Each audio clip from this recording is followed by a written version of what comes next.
So mga 1 week hindi ko to na-check itong mga cactus natin dito kasi umuulan kasi hindi ko pa sila nadiligan.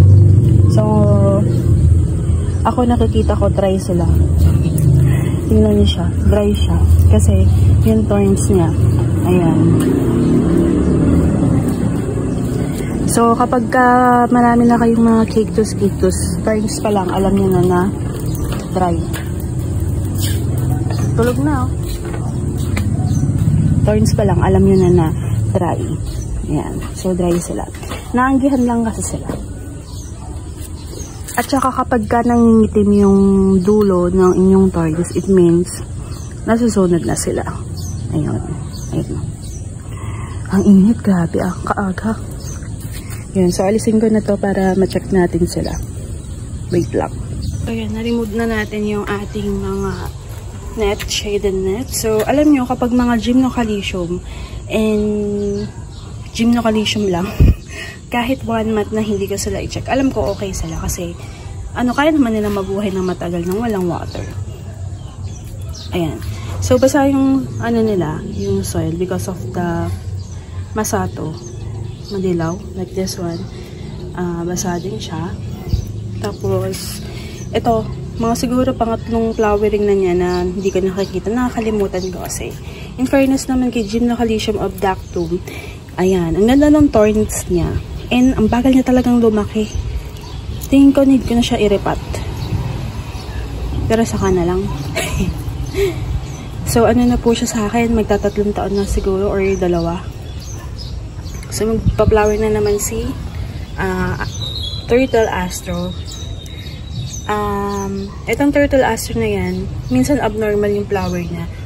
Parang twice pa lang ako nakapag-pollinate of all the flowers na dumaan dito sa garden. Then, itong Myrio cactus natin is parang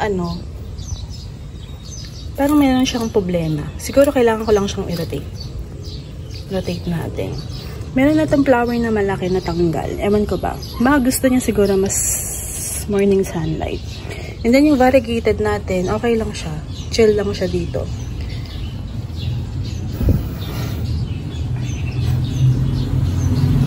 Yung mga siya.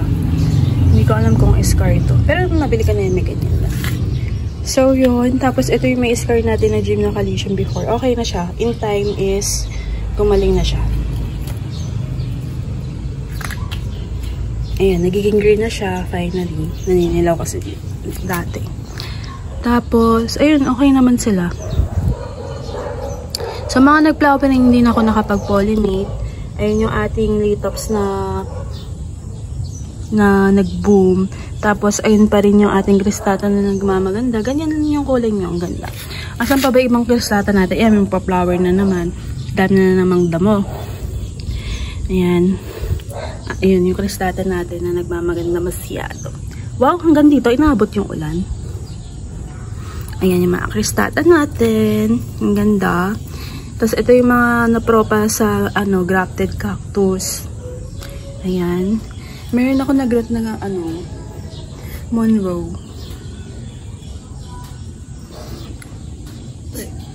Si Eagle's Claw. Ayan. Tapos dito tayo. Kinabahan ako. Akala ko nag-rot. Yung pala. Natapon yung lupa nito. Ayan, yung T-lines natin na hybrid. Ganda niya, oh. Napalaki ko na siya. Fairness. Tapos yun, nagpa-flower lang sila. Nabulok yung flower nila. Hindi naman na kasi ko nag-propagate. Ayan, sinasabi ko, may umubos na naman. Diyos ko. Ayun lang, naubos nila. Bad trip ang tawag dyan. Ayun. Eto, dati na yellow kayo na pink na siya. Ayan. So, ayan. Ayan. Sayang, oh. Nag-flower na pala to. Tapos, eto rin, oh. Daydream hybrid kasi itong mga to. Hindi natin na-cross-pollinate. Ayun. Dahil nabasa ulan, kaya siguro nagganyan na yung kanyang, LBH binda naman. Eto, BOS 1241. Ayan.